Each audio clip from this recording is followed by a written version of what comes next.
等一下，我们来找一下肺经这个穴位，在无名指的指纹这一边，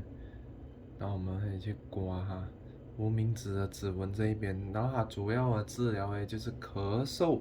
昏迷、呕吐以及慢性鼻炎，这就是我们的肺经。